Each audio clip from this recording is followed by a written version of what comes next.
So I want to start off by saying something that was written over the temple thresholds of our great Kemetic sanctuaries of learning. And these words were written, Sia ekes, Sia ek petu neteru, which means know thyself, O man, and you know the heavens and the gods. So first I would wish to thank the Creator Spirit for blessing me with the breath of life. Precious thanks to the ancestors of my beloved family, both immediate and extended. Precious thanks to my Queen Nalani, and all the conscious warriors who've supported me throughout the 30-odd years of my own personal quest to enlightenment. For those of you not familiar or acquainted with me, I work in the community. I am a doctor of hygienic sciences. I am a doctor of naturopathic medicine, a clinical hypnotherapist, and a doctor of arcane sciences and metaphysics. For the last 30 years, I could consider myself to be a metaphysical health activist. Presently, in this incarnational cycle, I am an agent working for the Department of Eternal Knowledge and the Bureau of Higher Wisdom and Intellect. It's but,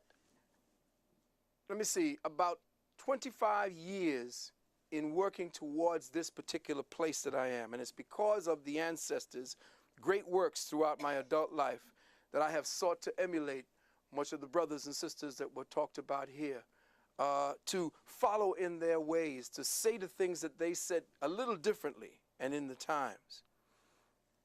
I have sought to open up possibilities for exploring more scientifically practical applications for our ancestors' spiritual and metaphysical teachings, to conduct an in-depth analysis of the arcane treasuries forged by the architects of our collective African consciousness, what I have come to define as our dark matter consciousness. And this is the focus of my contribution to the happily natural world family today, to illuminate our real African history and to clarify our real African present and future. And for those of you who don't know me, real is all I do. And what we're about to do and what we're about to present is going to be as real as it gets.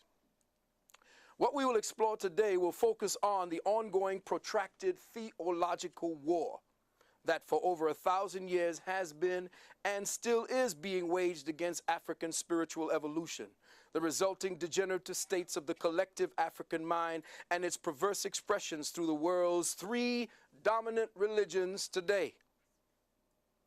I have chosen to approach the subject of African spirituality from the time frame of its demise and its decline, and not from the time frame of its zenith.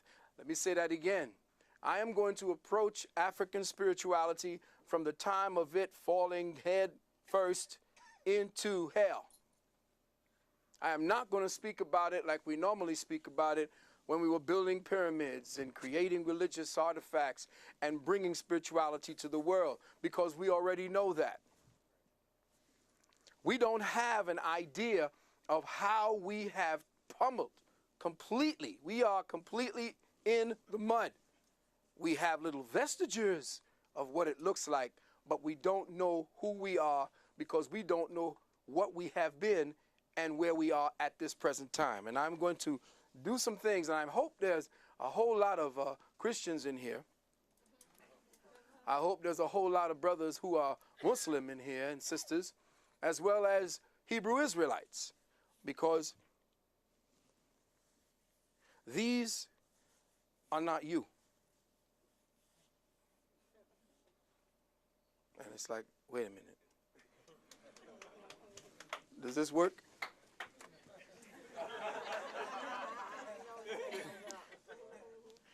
I thought the day would be better served and have a greater impact if the focus were placed on how African spirituality and all that entails was systematically dismantled as the world's primary conceptual construct of reality.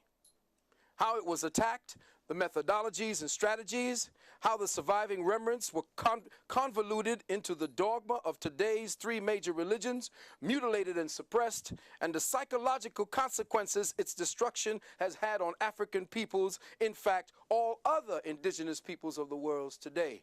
Beloved, for the sake of clarity, I'd like it to be known that I am speaking about African spirituality in a purely abstract context. the qualifying word African simply being used as a marker to define an instance in the flow of human evolutionary consciousness. I'm speaking of African spirituality as a globally recognized exercise of the higher perceptual faculties in humanity, even before the continent we now call Africa became known as Africa, Al-Kibulan, Abyssinia. So my account of the attack and the erosion of African spirituality on this planet begins approximately 2,264 years ago, circa 264 BC, in accordance with the Europeans' Gregorian time frame, with a man called Ptolemy Philadelphus, a Greek who ascended the Kemetic throne after its fall to Alexander of Macedonia, who tried to make restitution for the carnage and destruction of his predecessors by rebuilding the Kemetic libraries and schools.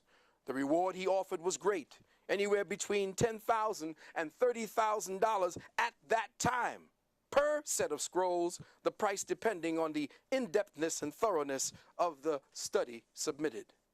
Those who did not commit or their philosophies or give their philosophies to the scrolls or to the manuscripts were allowed to dictate their stories to scribes, who meticulously wrote them down and logged them into the library. Many duplicates of each scroll and manuscript were also made for distribution to other libraries and schools that Ptolemy planned to build, which unfortunately never happened.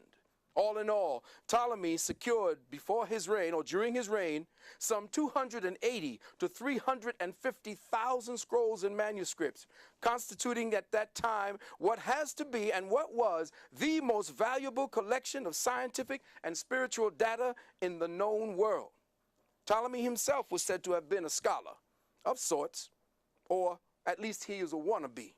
But he had the same Greco-Roman delusions of grandeur, where he wanted to be declared a god.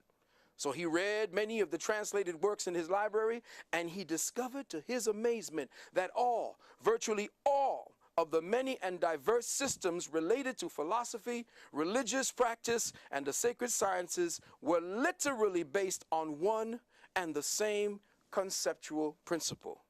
The evidence in the library showed without a doubt that all of the ancient sciences, religions, and philosophical writings were based on but one grand, and for our purposes here, African cosmological unity, which in itself had a legacy that pointed to a time even before most ancient, more African,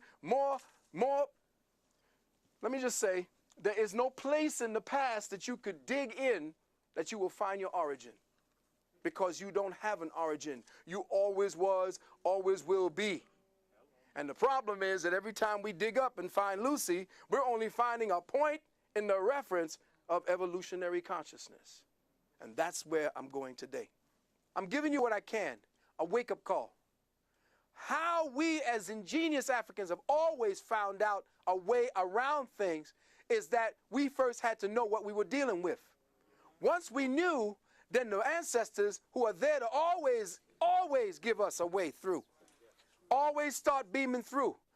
Yesterday, the ancestors were there because the drums, I'm trying to write and get ready for today, and the pencil was that I couldn't put it on the paper.